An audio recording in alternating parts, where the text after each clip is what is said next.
I'm in a dungeon. I can't see very well. Let's keep moving. Things are jumping out, big spells, fighting evil creatures, killing people. Things are appearing and doing headshots. Things are rising from the dead, and you are into it.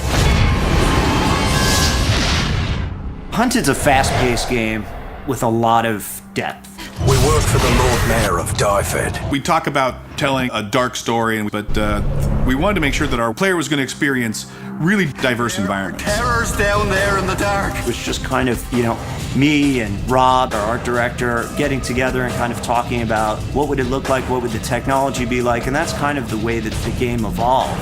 When we first started working on the project, it was important to come up with a style that wasn't as clean as classic high fantasy games can be. We know the place. I just felt like a true Middle Ages-like era. It would be dirty, things would be worn, untended, and so things are crumbling and falling apart. We try to tell the story with the environment.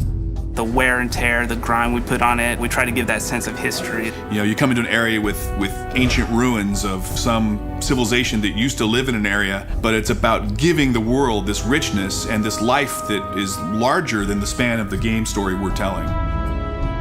There are different engines that people use for different things in the gaming business. In this particular case, we use the Unreal Engine.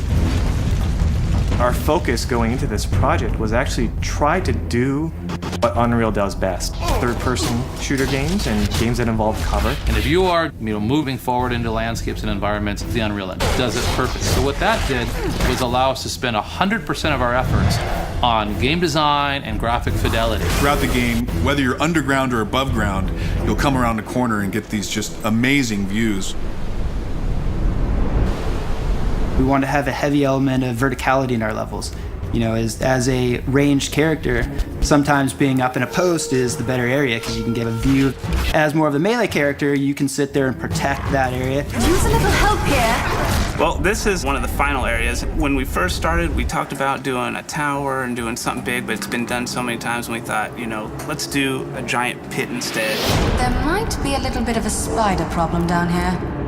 These big pieces of basalt rock, they actually were modeled out in 3D first, so it really has a very sculpted feel. I want them to feel like they're stepping on hard ground and they're climbing up solid stairs and interacting with every facet of the geometry that's on the ground.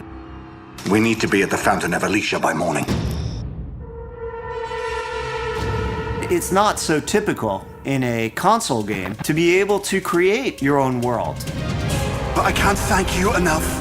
What happens if I could build my own dungeons? And that was the founding principles of Crucible. What we allow the players to do is, jump in there, grab these unique levels that we created, put them in a map, populate them with the enemies you want and the way that you want, and create an experience for somebody else. There's a whole list of parameters that they can put on, whether it's timed or how many waves of enemies. We just give the user the ability to be the game maker. At first, when the idea was pitched to me, I actually thought we're crazy. Those beasts are everywhere. So this team goes in there, and they're actually making the levels awesome. What we ended up designing was actually a very cool system. When users fire it up for the first time, they're not going to be intimidated, and it's very straightforward to use. The spark for Hunted comes from a lifetime of making and playing fantasy games. We have this tremendous love for the richness to the world.